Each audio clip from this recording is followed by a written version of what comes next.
Welcome to Paddling Adventures Radio. I'm Sean Rowley, and with me is Derek Specht. Hello. How's it going, Derek? It's going fantastic.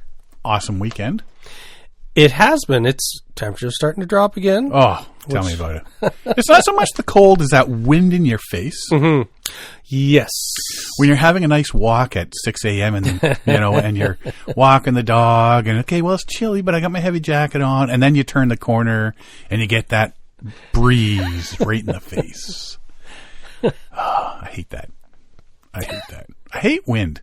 Yeah. General rule, I don't think there's a single time in the 12 months of the year that I really enjoy the wind. What does the dog think of it? She's never said. You know what I mean? But see, like, I always wonder, it's like when you get to minus 20, minus 30, you take the dog for a walk. Oh, she heard. Did she hear me barking? Did she hear me say dog or something? Yeah. Hey, dog. So it's, no, she heard you say the W word. Hey, oh. Anyways, like I always wonder, like, how do dogs, or even chickens for that matter, like, these animals are out there, and like she's used to being in warm, so she's not hardened to the cold. But she's out there she's walking got the double layer and all that sort of stuff. But the pads of the feet on the frozen ground? Yeah. It's not like you're walking around in bare feet. And she's always got her bare feet. I've never seen her put on a pair of slippers, shoes, moccasins, boots, nothing. I think you know what I was getting at. You got booties for her, didn't you? No. Didn't get booties? No. If it gets really, really, really drastically cold, we have a sweater, a jacket for her. It's actually a miniature horse jacket. Oh. Because our last dog, Hunter, was really big-chested type dog, and we could not get him a dog jacket. Nothing fit him. So somebody said, go to Green Hawk, which is a horse place. Yeah. So you can get bridles, saddles, horse, this, that, and the other thing, blankets. Yeah. And they actually have, when you see the horses in the field and they got those they got the blankets. Yeah. Blanket jacket thingies on. Yeah. They have miniature ones they've made for bigger dogs. Ponies or dogs. And we bought one specifically for dogs, but we bought one for Hunter. Yeah. And it fit perfect, and it fits Athena perfect as well. So that's the only time when it gets really drastically, or we need to take her out for a walk and it's snowing or starting to rain. Yeah. Doing one of those funny things that it does out there. We put that on, but other than that, no, she just walks naked. Nothing but her fur and her collar. Yeah. Yeah, no booties, no... Growing up, we had dogs, but they were outdoors dogs. Yep. And so, whatever. But she'll go lay in the backyard in the snow. Yeah? Yeah. Well, we haven't really had cold weather, though. Nah, but even still, like go lay in the snow for a while. Tell me on a hot day out in the snow. It really matter if it's really cold or not. When I had beagles years ago, so outdoors, like I was out in British Columbia mostly, but for a short period of time we were in Halifax, Dartmouth. And in cold weather, the beagles would be standing there and choosing what leg to have hovering in the air, right? They were like, it's like, are you dancing? But our dogs usually do that when they're out after walks and they're starting to get some cracks on their paws. Oh, and the salt starting to hurt. Yeah. When they're starting to walk with too much salt and stuff like that. They do that, but other than that, no. I got good dogs. Hardy Canadian dogs. Well, she's part husky, right? Yeah. That's why I say she's got the undercoat. And in the spring when she starts shedding, you got to keep on top of that. There's a special brush that gets the undercoat. Oh, yeah? And it just pulls it out and like you just brush. Yeah. And you got like, oh, I think there was another dog in there. So, yeah. No, she's fine with that. But we do go to the dog park. The leash-free trails through the woods up there, and you see people. They got these. Basically, you put their leg in, and they're like hip waders for dogs. Like 4 legs, and it all wraps up around them, so it looks like they're wearing hip waders on 4 legs and nothing on top, or stockings like a 1980s dancer. Exactly. Like, why? Stop it! Your dog's got this big, massive coat, like more than my dog has, and you're putting it in this, making it look like a clown. Is your dog a clown, lady? Is your dog a clown? Your dog's not a human. Does that dog look funny to you? Looks funny to me, and that dog's not enjoying it. Yeah. I remember as a kid, we never put clothes on dogs. I never did. Yeah, we never did either. But we had, well, we were on sort of a farm type thing, so yeah, they were working dogs. Yeah, no, just if we're going out near the lake and water and stuff like that, and there's going to be water or mud and liquidy that will get into her fur and stuff like that, we tend to put the jacket on. But I think she's worn it once all winter this year. Yeah, I think she maybe wore it. I think she wore it a couple of times last winter when we were winter camping, just sort of give her a break from being the cold weather all the time. But no. Have you opened that box of candy yet? No. You are fixated. I am never going to open that box of candy. Do you need some candies, Derek? Well, I see it there every week. It's just sitting there. Oh, there is candy in it, too. Well, you're surprised there's candy in it? Yeah, I didn't think there was. I thought I ate it all. Don't make too much noise and don't eat it all. These are these licorice all sorts. I love these things. I got a big they're tin. Awesome. I got a big tin of them at Christmas, and taking to work usually. No, you're not having any, Athena. Dogs don't eat them, and Derek does. Beer and licorice, all sorts. Breakfast champions. All right, there we go. There you go. They won't be here next week now that they're opened. On the weekend. Might as well talk something paddling and outdoors related. We've talked about dogs. We've talked about candies. Hello. No, Athena's going nuts looking for candy.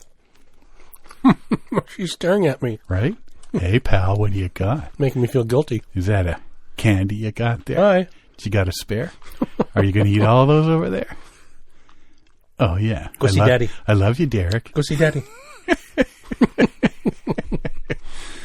Toronto Outdoor Adventure Show was on the weekend.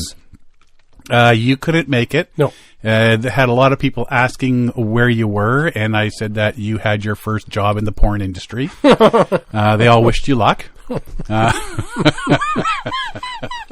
I know I told them you were going to a swingers convention, but, you know, lots of the same vendors as every other year, so, you know, you weren't really missing. If you're going to look for brand new, probably about 90% of it was still, 80-90% was still the same. But there was gutters and windows? I didn't see the gutter people, but I saw windows, and I saw the food people, and the pots and pans, and the plates, and silverware, and stuff that you wouldn't be taking outdoors at the Outdoor Adventure Show. But, like you say, people complain, but they might be buying them for their RV. Yeah. Well, and they had those for sale, but you're not buying those windows for an RV. No. But, you know, when you got extra booths, you can sell them. Oh, yeah.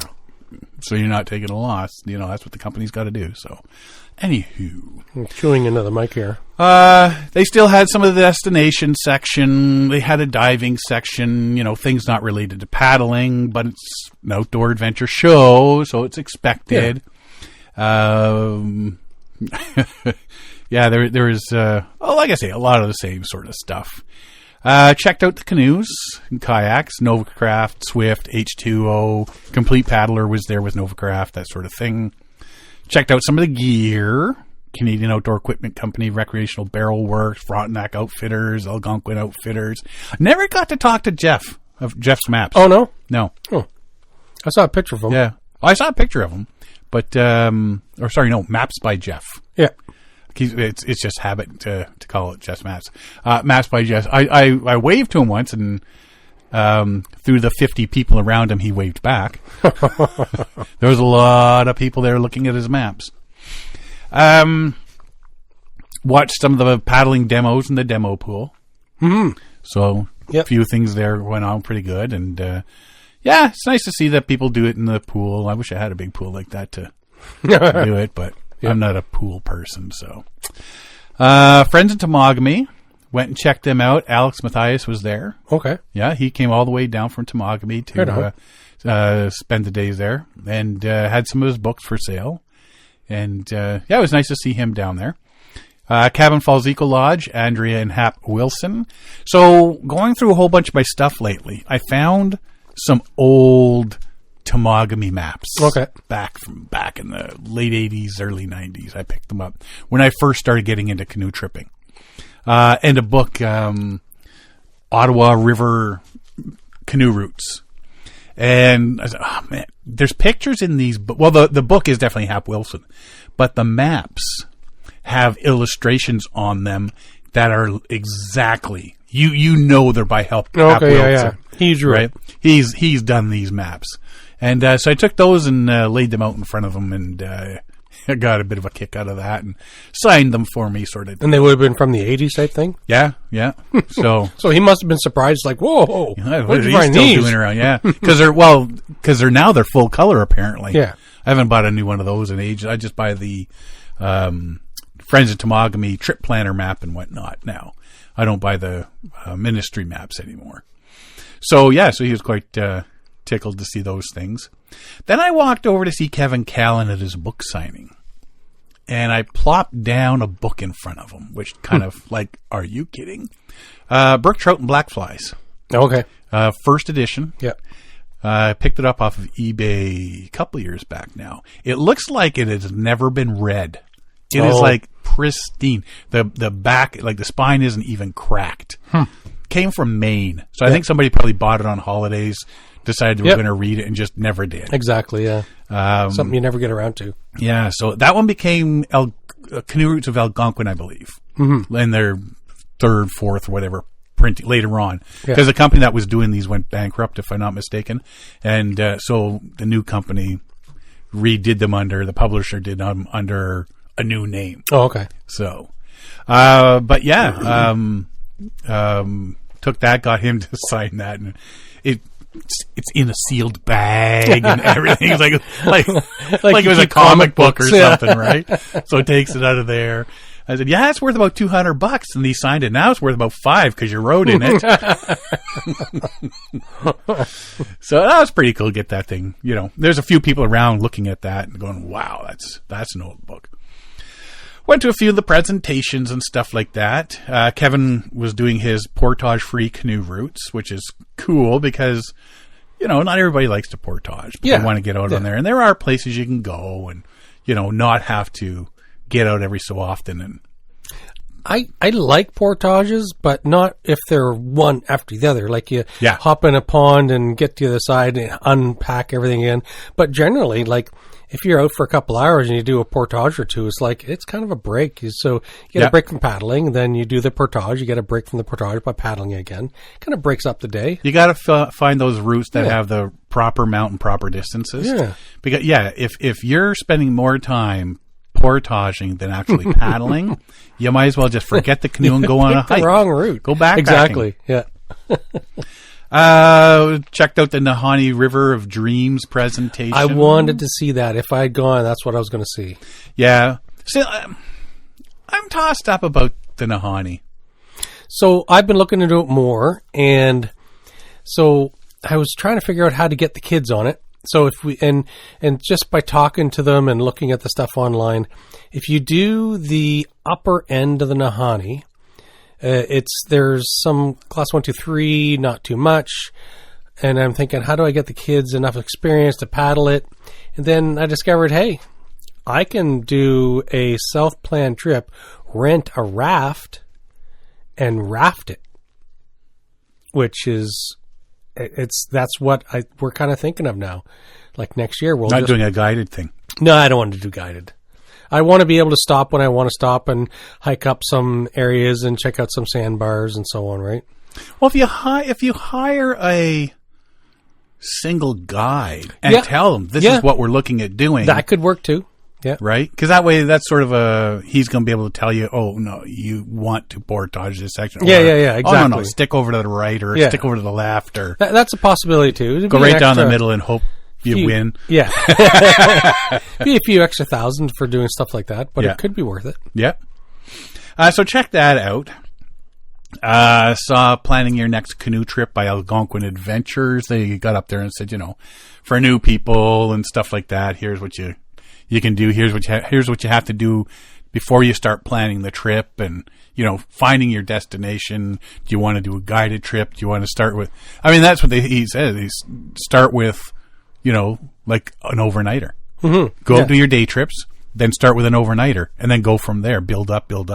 And Algonquin Outfitters has all their gear and all that. Yes. They'll supply. So you don't have to buy it right off the bat. They supply you everything. And you can get a guided trip as well. They also have one. I can't remember what he called it. Guide for a day or something like that. Oh, so basically, they take you in for the first day. Mm-hmm. They show you how you go over a portage or two. You get to camp. This is how you set everything up, and then they leave. And they abandon you. They abandon you. And then now you've got the gist basics, of everything. You have the basics under your belt, which is for people starting out, not have done it before. Yep. If they're only used to car camping, it's like, whoa, this is a lot. How do I figure all this out? There's a lot of stuff to get into your head. Yeah. Now, back when I first started, you did not have that option. No. Yeah. Right. And now that they have those options, it's better to take advantage of it if you can. Yep. Yeah, get that exactly. education and go, oh no, this is how you do this. This is how you do this. This is how you do this. So you don't screw something up. And sometimes if you're heading out there, like you come across stuff that's like, I never even thought this was going to be a problem. Mm-hmm. I didn't even know this was going to be a thing. Yep. So it is, if you're really green, then it would be handy to do that, a guide for the day or something, or a guided trip. And then you go in for like 2 days or something, then come out the next day. And everything's good, right? Baby steps. Yep. Then I went and saw Beyond the Beaten Path, Northwest Territories Hidden Paddling Gems, put on by Jack Pine Paddle. Girl Hannah was doing the presentation. When you think Northern Canada paddling trips, you picture in your head, you're in your canoe, all your gear, and your scrub middle brush, of nowhere, trees. some big rock formation mountains, Yep. all that sort of stuff. It's always a canoe, though, isn't it? Yes. Uh-huh. Jack Pine Paddle offers sea kayaking trips out of Yellowknife on Great Slave Lake. Interesting. It is a big lake. It makes sense. Oh, it's a huge so it lake. makes sense. Yeah. I've never heard, and apparently they're the only ones that do it. They offer 2 different trips, the North Arm and the East Arm, multi-day excursions. Now, they put up superimposed a picture of a Canada goose flying over top of Great Slave Lake. Okay. So, my whole, the Great Lakes, Superiors, the Wolf Head, yes. they do the same thing. Except with the Canada goose. Apparently, Great Slave Lake is a Canada goose with its wings up. Yeah. So they have the East Arm, which is where the head is, facing east, and then the North Arm, which is where the wings are up, facing north. So they go east, they go west, and they do these multi-day excursions, 8 days, 9 days. Now, anywhere you go up there on these excursions is going to cost you money. Oh, absolutely. Right? There's no getting around it. Yeah. So I wasn't going to get into that because it doesn't matter where you go, you're going to be paying a few $1,000s at least. Anywhere you go tends to be the same. You got to pay for your flight to wherever. This part being Yellowknife. Yeah. So from Toronto, Yellowknife is your business getting there. You pay for your first. Anytime before the trip, you have to pay for your lodging and your food, and then after, same deal. All the little things that you got to pay for yourself that aren't included in the trip. Doesn't matter who you go with; it's always the same. But yeah, it's in kayaks, not canoes. The East Arm trip on the East Arm of Great Slave Lake features deep, clear water with abundant islands, narrow channels, tall red cliffs, world-class fishing, pike and lake trout. And some of these lake trout they were catching, huge. Craggy cliffs, rocky islands, islands in the East Arm support bald eagles, terns, and gulls. Breathtaking cliffs are built from rock as old as 2.7 billion years, oldest in the world, making for some of the most epic campsites you'll ever experience. If fishing is your thing, you'll definitely want to bring a fishing rod to enjoy the seemingly bottomless depths surrounding these islands. They are swarming with trophy-sized lake trout. Because the lake is cold and clean, fish keep near the surface in summer, making for plenty of fishing opportunity from a kayak and from camp. To add an element of magic to these expeditions, you can take advantage of autumn aurora season for our late season departures, early August to end of September. So there's a couple times they tend to go. You'll have to go to the website to find out exactly what fits for you. As you tip your head back in awe to watch the glittering lights dancing across the sky, we'll show you the best of our spectacular aurora. Great Slave Lake lies directly in the magnetic aurora belt, which means it's one of the most reliable places on Earth to spot the northern lights. Alternatively, you can book on an earlier departure date, July to early August, and enjoy the warmer weather as a short but spectacular summer in the north. Now, the one thing they were saying, because it's warmer, the one thing they were saying is on these trips, things like under their lists of things to bring and things that are not given and stuff, dry suit. Okay, yeah. So it's Great Slave Lake. It's going to be cold. It's going to be cold. So all the trips like this, they require dry suits. If the North has been on your bucket list for ages, the majestic East Arm offers a place like no others. Unspoiled, remote, and iconic. This expedition offers a chance to explore a region home to Canada's newest protective area, the National Park, Thai-Dene, or Land of Our Ancestors. Great Slave Lake, located in the southern half of the Northwest Territories, is the 11th largest in the world, and after Great Bear, the biggest entirely within Canada. It measures in at 28,568 square kilometers. That's huge. Roughly the same size as Belgium. It's also North America's deepest lake, reaching a maximum depth of 615 meters. Deep enough to cover the CN Tower. So if you happen to have a CN Tower, you need to hide. That's super deep. Right? The North Arm. North America's deepest lake is brimming with romance and mystery. See, that's where you need to go.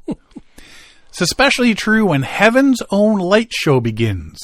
Our sea kayak expedition to the North Arm of Great Slave Lake is planned to take advantage of autumn aurora season. As you tip your head back in awe to catch the glittering lights dancing across the sky, we'll show you the best of our spectacular aurora. I think I read that up on the East Arm. North Arm lies directly in the magnetic aurora belt, one of the most reliable places to see the northern lights. If you thought the aurora was only a wintertime phenomenon, think again. At the tail end of the northern summer, the skies begin to darken and the lights burst into view. North Arm of Great Slave Lake, home to thousands of remote. Yeah, it's like Georgian Bay with the islands. Tons of islands. Like they did a map. If you look at Great Slave, like zoom in and look at all the islands on the north side, like the shoreline. Wow, it's like the Georgian Bay there with all of the small islands. Home to thousands of remote islands, Feisty Pike offer a remote and unique paddling adventure for aurora chasers. It's true the sea kayak excursion will put the aurora on display like no other tour. Unlike motorized tour operators who stick to the roads, we are able to paddle deep into remote wilderness far away from any artificial lights, like Yellowknife. Culture, wildlife, and landscape round out the other highlights of this kayak excursion in Canada. You'll have a chance to disconnect from the digital world as you paddle through wide-open water vistas. North Arm has powerful historical, spiritual, and cultural significance. It is a home, a place of legends, sharing, teaching, and learning.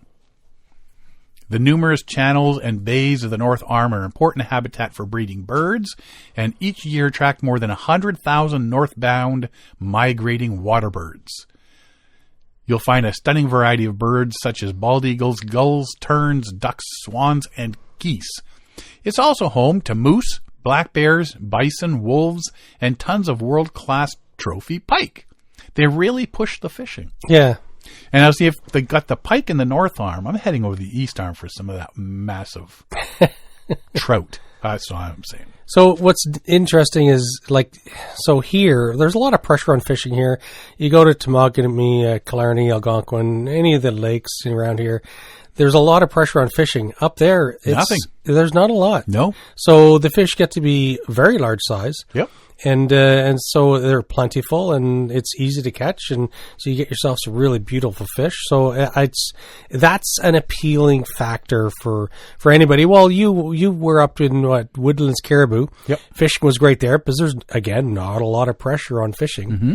So it'd be nice to go. And Hannah was saying that, like, if you know how here we sit there going, well, I'm going to bring the stuff for a fish dinner just in case.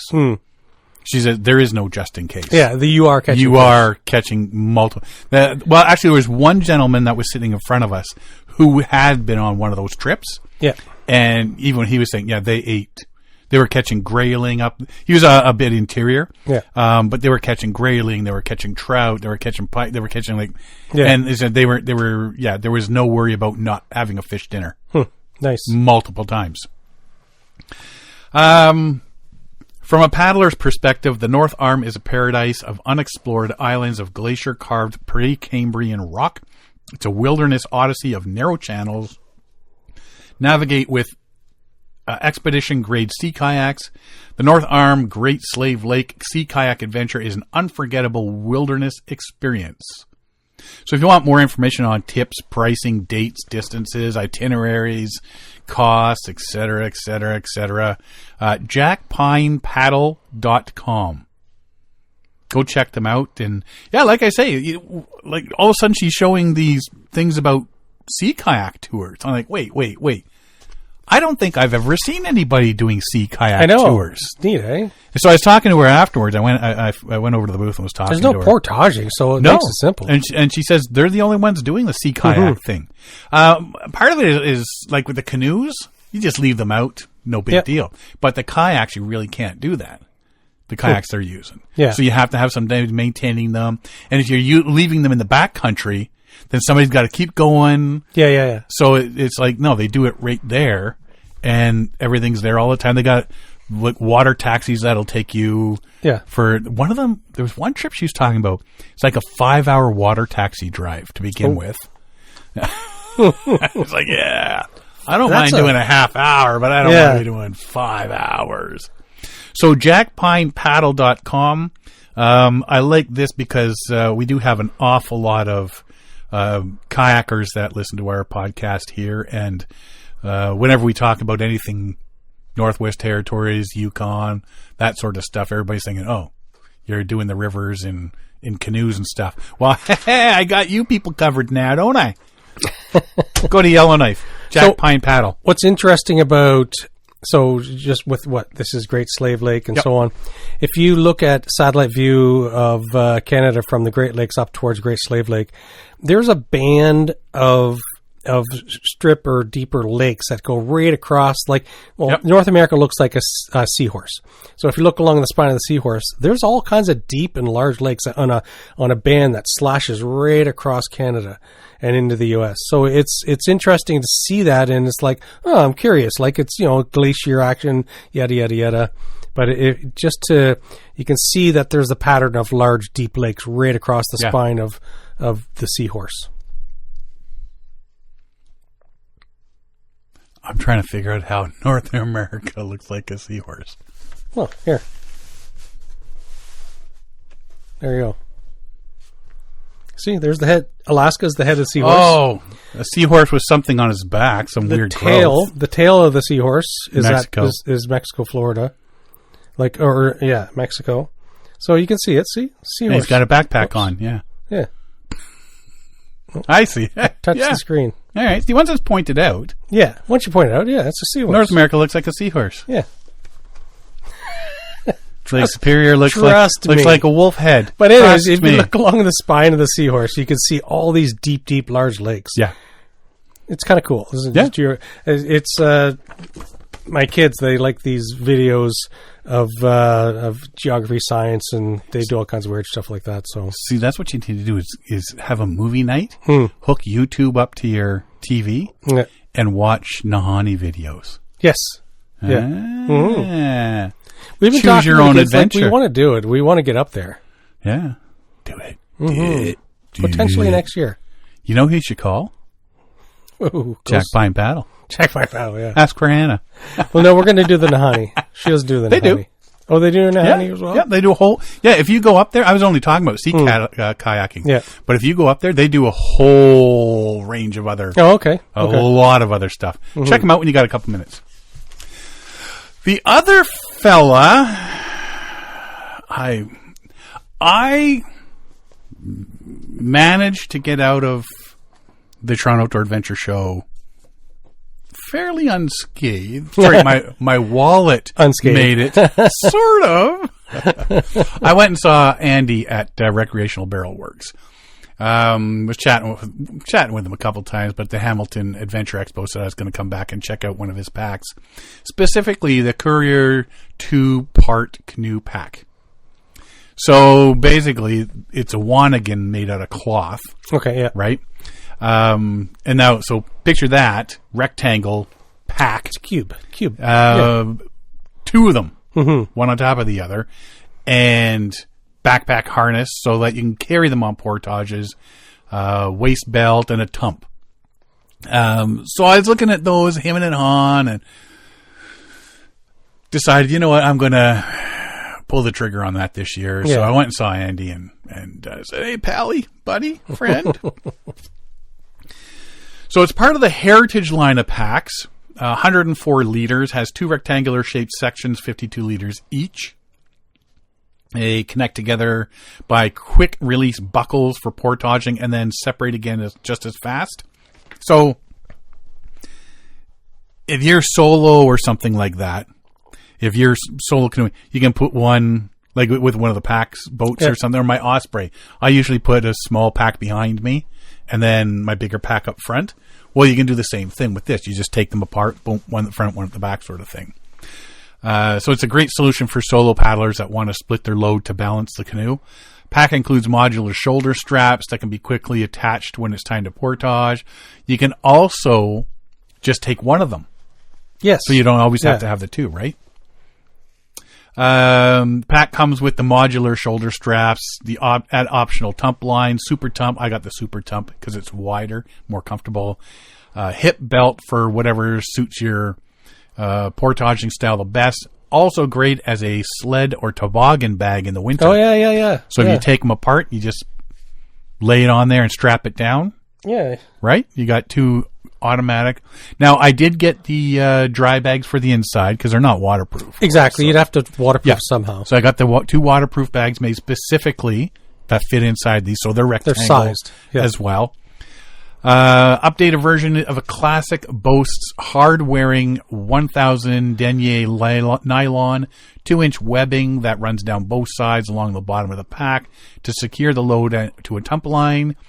Each section of the pack has quick-release buckles on the lid to close over an expandable drawstring attic to keep your gear contained. Also under the lid are 2 yellow compression straps. The foam back pad is a welcome nod to comfort. Yeah, so there's thick padding. Yeah. So that's against your back as opposed to whatever gear's poking through or whatnot. 3 high-vis grab handles on each section, 6 handles in total. Get this pack in so you can get it in and out of the canoe or around camp. Daisy chain strips along both sides give additional lash points so you can use beaners to clip stuff on and whatnot. Modular shoulder straps are included, comfy shoulder straps, adjustable sternum strap. Each pack section has generous reticulated foam, 3/4 inch over a layer of dense EVA foam. 6 high-vis grab handles. Pack sections clip together. Quick-release buckles. Expandable top. So, yeah, you can put that as high as you want sort of thing.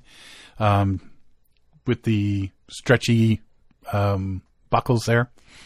2-inch webbing down both sides along the bottom. So that's if you're using the tump line, everything. You're basically pulling it up from the bottom pack and up. 3 quick release compression straps for each lid that comes down the pack. Reinforcement on the handles, shoulder straps, tump line, connection points. a 20-liter or 30-liter barrel will fit inside one section. Oh, yeah. Right? So if we put, because right now, because that's what I was saying, like with the two sections, you can use one section for like your kitchen, your food, your stuff that's around. So it's not mixing with your bottom section that has your bedding, and clothing, stuff that goes inside your tent. Because you don't want food smell. Yeah, you don't want them mixing. Yeah.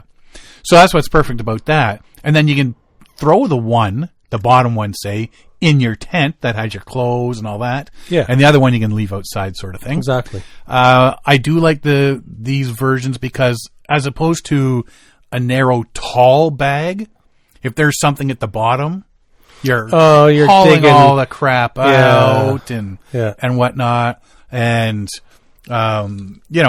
digging for whatever is at the very, here's that pen lid at the very bottom of your bag. The whole stupid bag. Yeah. So this thing here is easier because it's long, it's laid down. It's like if you had a regular backpack and you could cut along the side. There was a zipper on the side you could open up and see everything. That's basically what this is. And these are the only colors they have? Those are the only colors they have. Acorn, which is a light brown olive color, and ochre, a pictograph red. Nice looking. It is, too. Overall volume, 104 liters, 6,336 cubic inches. The attic or cuff adds more storage space if required. Width of each is 56 centimeters, 22 inches. The depth, 30.5 centimeters, 12 inches. Height, 30.5 centimeters or 12 inches. Material, 1,000 denier nylon. Weight, 2 kilograms or 4.4 pounds. Not a lot. Nope. So, like I say, I like that you can separate the gear based on your pack color. So, like I say, kitchen gear in one, tent, sleeping gear in the other. And I do that normally anyways, but I do it with you have 2 canoe packs, right? But this one here, you can combine the both into one pack. Yep. So, it's nice to be able to separate and sort. I have a smaller barrel that I'll take, and that's our kitchen gear. Okay, yeah. Right, so we'll put food in there, we'll put our stove in there, we'll put pots and pans in there. And plus, if you're hanging your food, it's easy to hang a barrel. Yeah, exactly. Right? But this way, I can either throw the barrel in there and some more stuff, or I just put the stuff in one of them. Yeah. Right? I like the smaller barrel because when I'm portaging, I can throw the small barrel on and take it, as opposed to a massive pack and, get it done that way. So I'm looking forward to getting this out on a trip and give it a whirl. It looks like it's going to be good. If you want to see it and check out a video, go to recreationalbarrelworks.com. Look under the Heritage Pack Collection and find the Courier 2 part pack.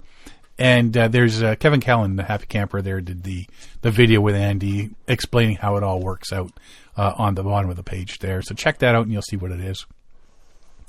All in all, Toronto Outdoor Adventure Show is pretty decent. Again, outdoor adventure show, so there's more to see than just paddling, unfortunately. I'm happy that I made it out there as cheaply as I did. There was a lot of gear that was tempting.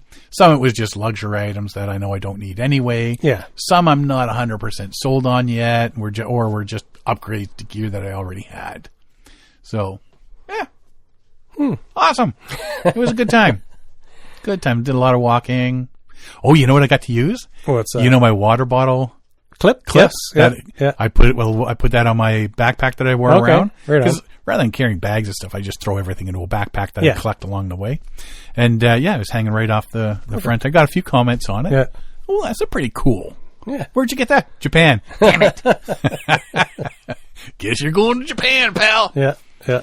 It was a pretty good weekend there. Excellent. It's flying by here. Got a couple other things to talk about.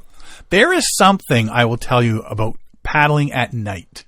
It is different. I do enjoy it. It is kind of risky, I guess, depending on how far you're going. But I've done it on a few trips where we went to like 11, 12 o'clock at night. A lot of ground to cover, right? That, and I mean, we did the Brent Run, so that was all night. Harder to find portages at night. It is. We've also gone out there, do some night fishing.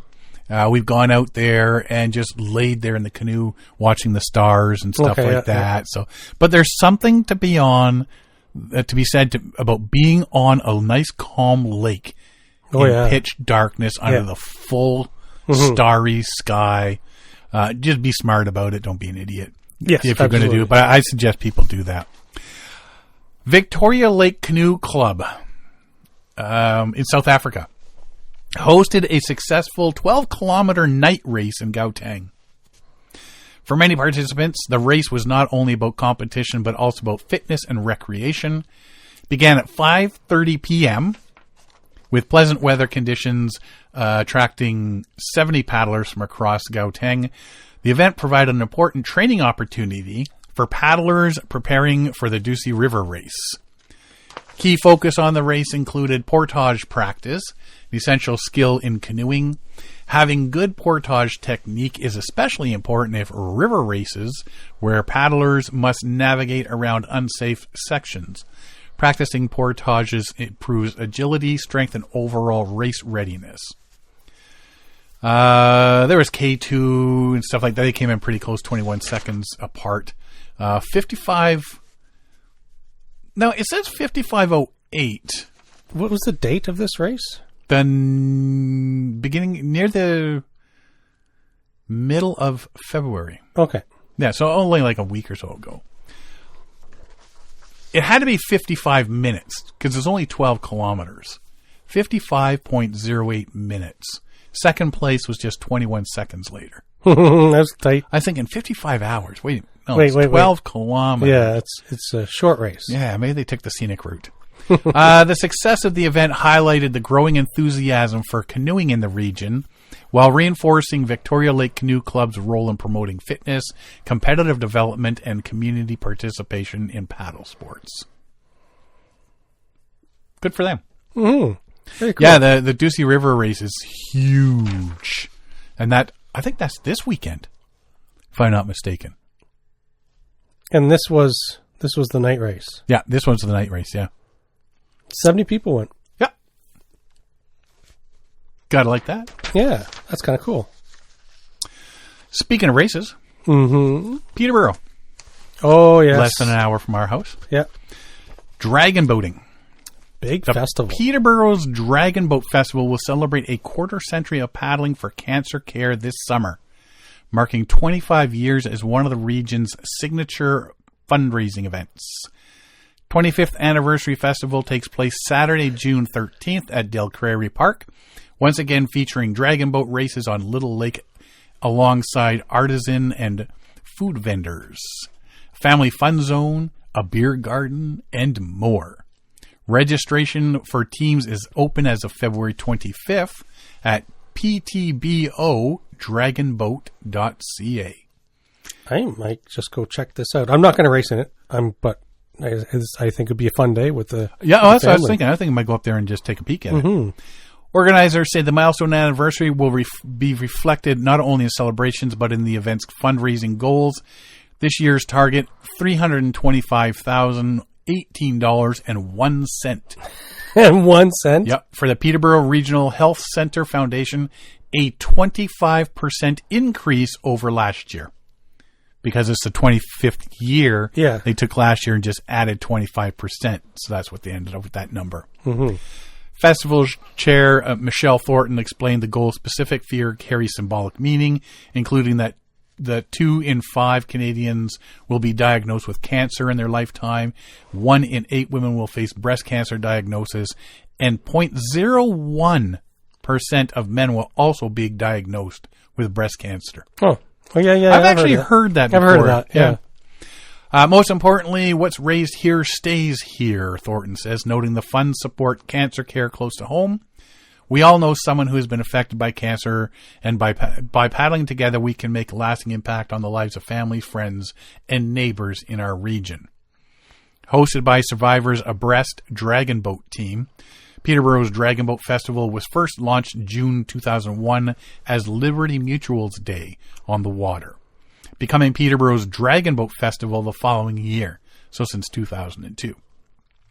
Since then, the festival has become a favorite community event to kick off summer season and has raised more than $4.9 million Wow. That's for impressive. breast and other cancer screening, diagnosis, and treatment at Peterborough Regional Health Center. That is huge. Yeah. Last year alone, the festival raised a record-breaking $400,104.01. There's something about that 1 cent, buddy. It's I know, going to like- keep coming back like a cursed penny, as it were. Survivors of Breast President Janice James said the team, founded in 1999, has always focused on breast cancer awareness and raising funds for the PRHC Foundation. We know firsthand the importance of the work that the foundation does in their continuing mission to bring the breast cancer care the world has to offer right here to our hospital. Leslie Hayway, president of CEO of PRHC Foundation, called the 25-year milestone an absolutely remarkable testament to what a community can achieve when we all come together for a cause that touches so many lives. I think it's hard to know anybody that's not. Oh, it's tough. Yeah. Everybody knows somebody. Yeah. As all funds raised by paddlers and donors are donated to the PRHC Foundation, the festival relies on sponsors to cover expenses in creating the best experience possible for participants. That includes Kawartha Financial Services, which is marking its 25th consecutive year as the event's presenting platinum sponsor. This milestone reflects a shared legacy of compassion, community spirit, and support for local health care, and we are proud to continue standing alongside many teams, volunteers, and partners who make this event such an enduring force for good. Organizers say plans are already underway to commemorate the 25th anniversary on Festival Day as Peterborough once again gathers on the shores of Little Lake to paddle in support of cancer care across the region. Breast cancer and dragon boating. I don't know what the connection or why the connection has become, because there's a lot of dragon boat teams. Like there was the Correct. one. I think it's because it's Yukon group Yukon competition, 1000? large group competition. That's the only thing I can think of. They had a large boat of women who did the Yukon Quest. I'm sure it was the Yukon Quest. And it was all breast cancer survivors in the boat that did that. But it just seems to be dragon boats. It's got to be what it is because there's so many of you can go into the boat and support each other, that sort of thing. So it's really good to see that, and this continuing on for 25 years. I say we make sure we go to that. Yes, absolutely. Go check So registration is closed this week if you want to race in it. But again, it's on June 13th at Del Prairie Park in Peterborough, Ontario. I thought it said it opens. Registration opens. 25th anniversary takes place Saturday, June 13th at Del Prairie Park. Yeah, but registration for team opens. Oh, it opens on February 25th. Yeah. Okay, I thought it closed. No, it There we opens go. on the There we go. 25th. So you got Lots of room. Lots of time. Yeah.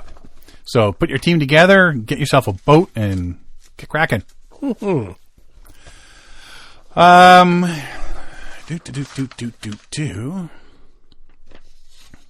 We got plenty of time. We're not even close to an hour yet.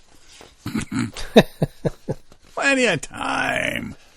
So long before women-only adventure travel became a category, which has become very popular over the last number of years, Sherry Griffith was loading rafts in Moab, building a business that made space for women in a landscape long dominated by men, doing it quietly, stubbornly, and on her own terms. Sherry Griffith River Expeditions got its start in 1981. Set against Utah's Red Rock Country, town's population swells seasonally as more than 3 million visitors arrive each year to raft rivers, hike canyons, and play outside. That's a lot of people. Right? That's a lot of traffic going into that area. I would say so. April 2013 edition of Paddling Life, Griffith, then 60, described her motivation plainly. I fell in love with taking people into the backcountry. I had two options: face a huge debt to go to vet school or get serious about the business. History tells you what happened. She expressed no regrets. What a life, Griffith wrote. It was a struggle in the early days and still is. There's very little profit and not a whole lot of inventory, but it's so rewarding. Jose Tejada, the current owner of Sherry Griffith Expeditions, met Griffith in 1982, shortly after the so-called Black Sunday collapse of western Colorado. That year, Exxon abruptly shut down the Colony oil shale project near Parachute, wiping out roughly 2,000 jobs, forcing as many as 15,000 people to leave the area. Oh, that hit the area hard. That was like one massive, big employer. Mm-hmm. All those oil companies shut down at the same time, Tejada says. Massive unemployment, our house plummeted in value, and we were underwater right away. After he was laid off, his family headed for Moab, where his wife landed a job managing a Pizza Hut. He had some outdoor recreation experience from college and had rafted Colorado's Cache La Poudre River several times. He went knocking on the doors at river companies around Moab. The only person who would hire me was Sherry Griffith, he said, noting that his daily commute by bike with 2 kids in tow didn't faze her. Their partnership stood out at the time. We were 2 outcasts. She was the only woman outfitter. I was the only person of color. So off we went like peas in a pod. In the early 2000s, luxury travel company Abercrombie and Kent acquired Sherry Griffith Expeditions. North American branch later filed for bankruptcy. When Griffith regained ownership, Tejada's oldest son, Arlo, one of the 2 children once pulled behind that bicycle, had graduated from college. As a little kid, he always told Sherry he would take over her business, Tejada said. When the opportunity finally arrived, Arlo lacked the financial means to do it alone. He drafted a business plan, asked his father to partner with him, and Tejada agreed, unaware of the turbulence ahead. Unfortunately, Arlo passed away from Hodgkin's lymphoma. He fought it for 4 years, constantly going to the hospital. It was really tough. Arlo's death in 2014 left Tejada in charge of the business that had given him his start in Moab decades earlier, while carrying the weight of multiple personal losses that deepened his bond with Griffith. Sherry and I are quite close, he says. Her mom was like my mom. Sherry's brother died of cancer as well back in those early days. He was one of my good friends. According to the National Geographic, women are reshaping the way we travel, offering everything from safety to sisterhood.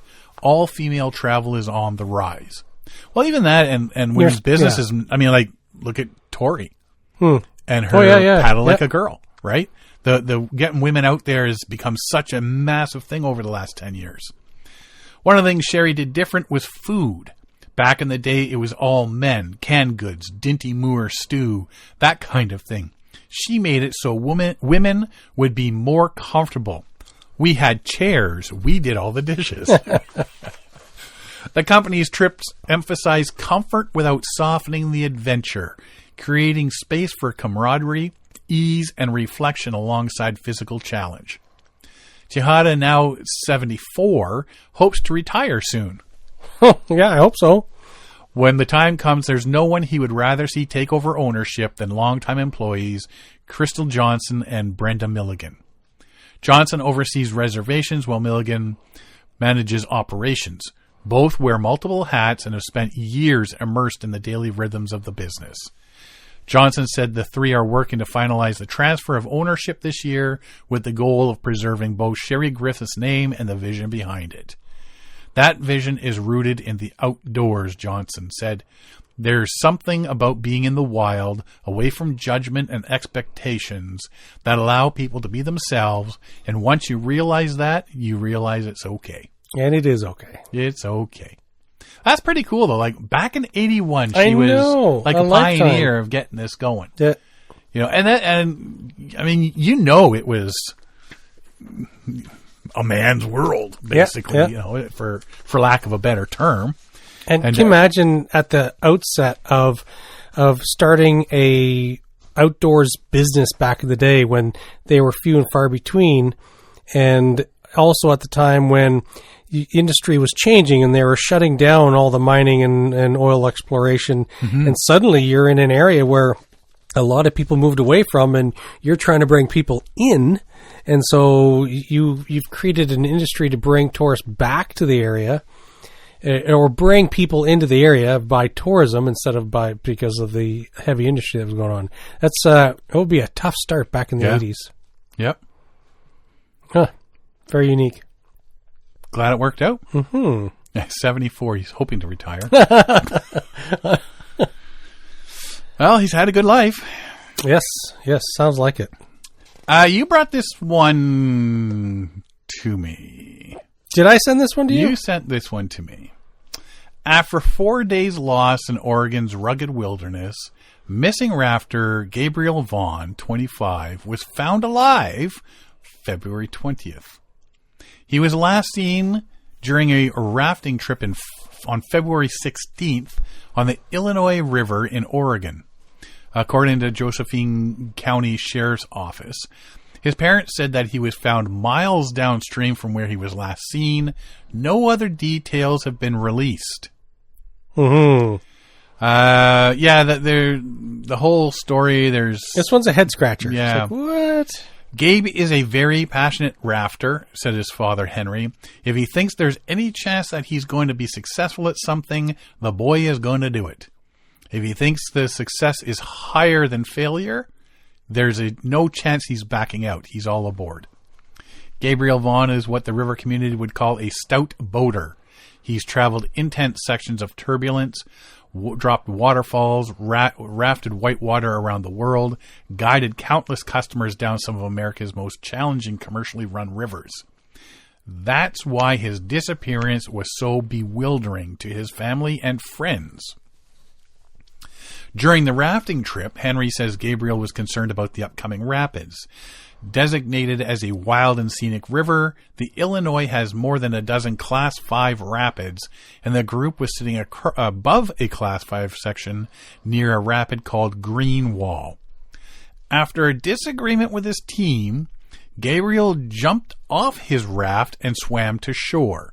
According to his parents, from there, we don't know exactly how things progressed. What is this team thinking? It's like, oh, what are you doing, buddy?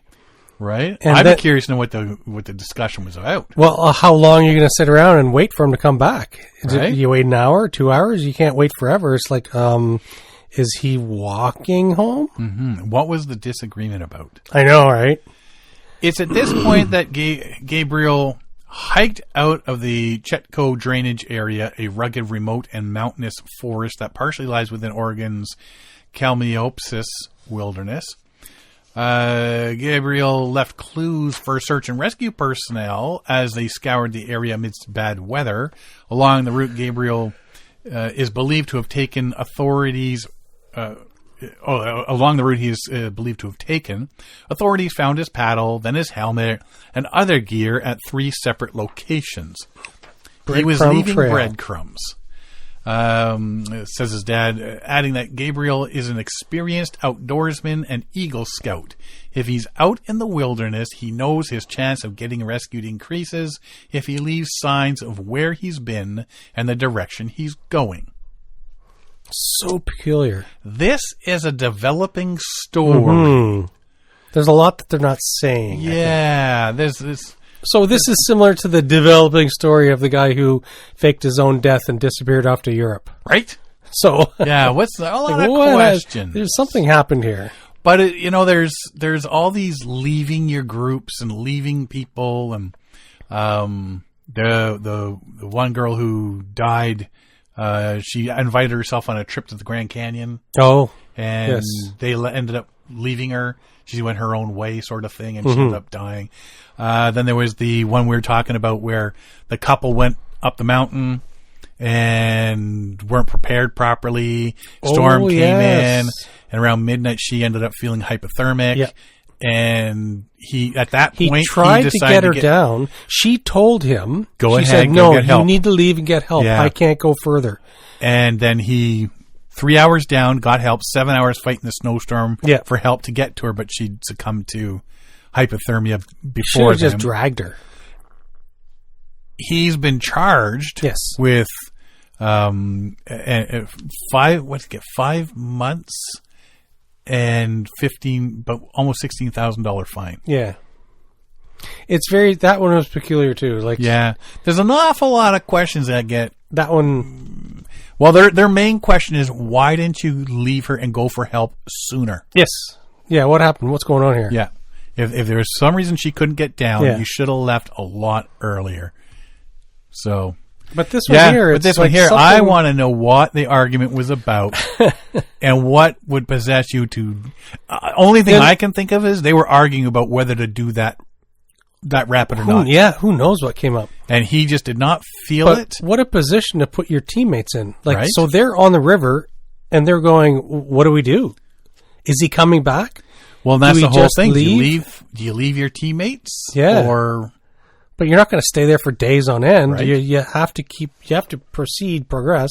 And if they can't get ashore and track them down and drag them back in I don't know. It's very peculiar, and it was very unfair of him to leave his teammates in such a lurch, because like they can continue, but like, you know, the morality of the situation is like, how long do we wait for this guy to come Right. back?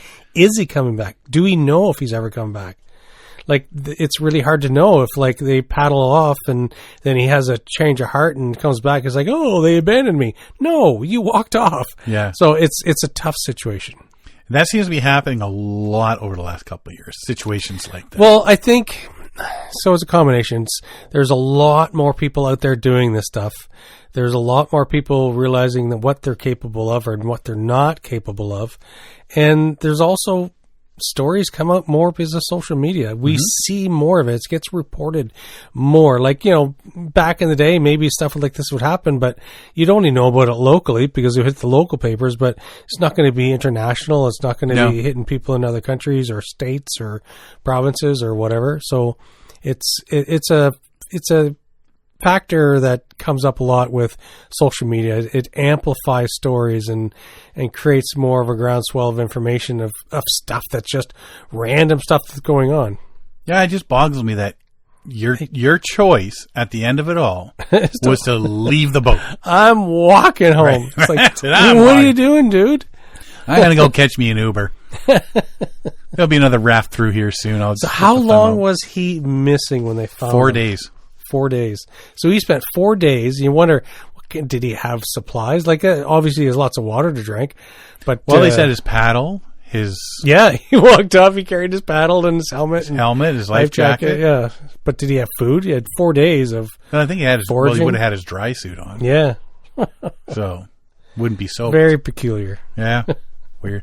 A developing story. Yes, We'll have to keep our eyes out for updates to see what really happened.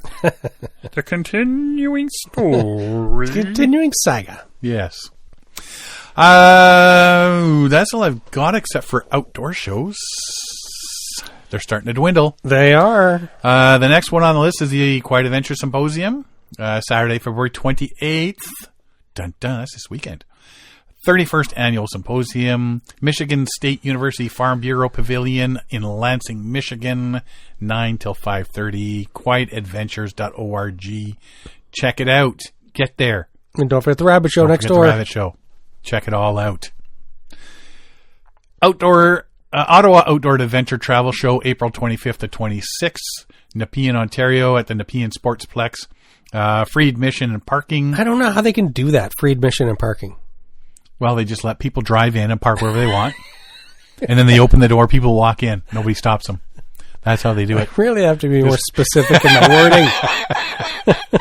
You need to get out more. But to pay for the venue, like, is Yeah. the venue being given to them for free? Right? Well, or they make enough off the vendors. I guess. To pay maybe. for it. Yeah. You know, it all depends on what kind of... Are you looking to make a profit? Yeah, or you just... Or are you looking just to Yeah. break even? Yeah. Right? So... AdventureOttawa.ca for more information. And just like the Toronto Outdoor Adventure Show, there is a Calgary, Vancouver, and Montreal one. Vancouver one's this weekend. Vancouver Convention Center, February 28th to March 1st. Kevin Callan's going to Yes, be there. I was just going to say So that. if you're out the Vancouver way checking it out, Kevin Callan's going to be there. Yeah. Tell He's him, gonna do a talk. Tell him He's gonna Sean do- Rowley and Derek Spesh from Paddling Adventures Radio sent you. Calgary, March 21st to 22nd, Stampede Park, BMO Center. Montreal, March 20th, 29th, Palais des Congrès. You can find out information on all three of these locations at outdooradventureshow.ca. The presentations at the Montreal one, by the way, all in French. I can imagine they would be. So that's probably why Kevin's not going to that one. He's going to Calgary? I don't think so. No. Okay. I didn't see him there. But yeah, I just saw him at the Vancouver one. Yeah. But the Montreal one, which is close, I mean, it's only a few hours from Yeah. his house. You figured he might go to that, but if you got to give your presentation in French, something tells me he doesn't speak French. Bonjour, my name, he'll just say it all in like a French accent. Yeah. Hello, my name is Kevin. Welcome to my show. I talk canoeing.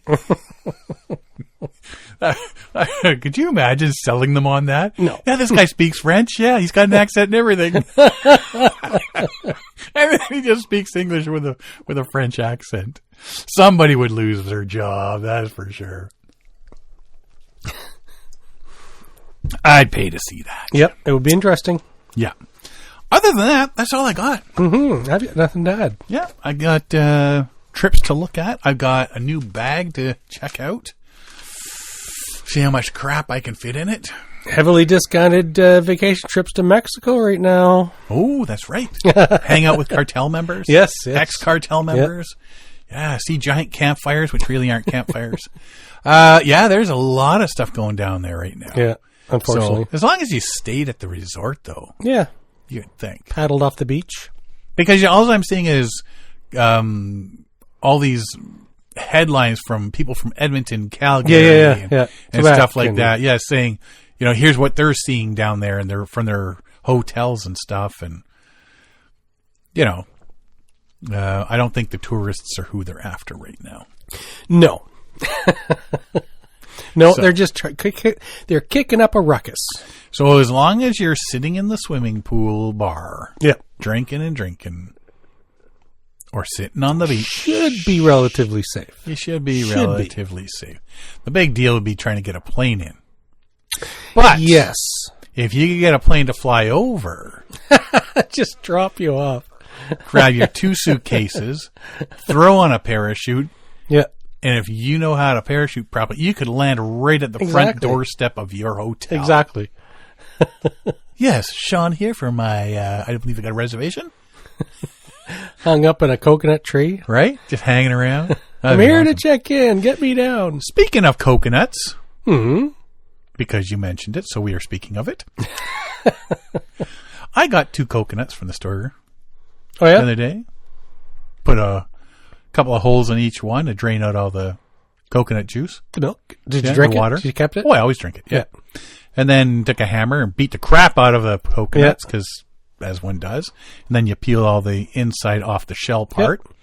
And then I take that for snacks at work. Oh, okay. There you go. You got these big chunks of white stuff you're eating as Yeah. people walking by going, What are you what are eating? you eating? Coconut. Coconut. I haven't done that in a couple of years. Yeah, I used to neither do have it I. all the time. I like the coconut in big chunks like that.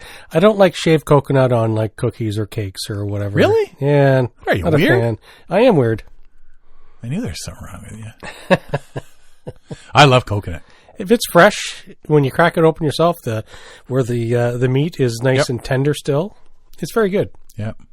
Or if you rip open the wrapper and beneath that chocolate is nice coconut, I as like in the that. Bounty Bar. Yeah, Yeah, that's good too. I don't like that. I do. Or if you get a bowl of chocolate ice cream and you put some coconut on top and some chocolate syrup. Oh, that's good too. 1,001 ways to eat Yeah. coconut. Yeah, Anyway, you got anything else? nothing. Nothing. All right. Well, if you want to find out more about us, you can find us at paddlingadventuresradio.com. We're on Facebook, Instagram, and YouTube. You can download or stream all our episodes on iTunes, Apple Podcasts, Spotify, Podbean, iHeartRadio, Amazon Music, Blair FM, and all your favorite podcast downloading sites. Or you can go to the episode page at paddlingadventuresradio.com and you can stream or download all our episodes there. If you enjoy the podcast, please share it with your friends, family, and fellow paddlers. And I want to give a big thanks and shout out to all the people that came up to me at the show this weekend and all our listeners and said, congrats on your 10 years and nice. Love listening to your show. And where's Derek? And I said, he's absent. He's at work at the porn industry. I want to thank everybody for listening this week. I'm Sean Rowley. And I'm Derek Specht. We'll see you next time.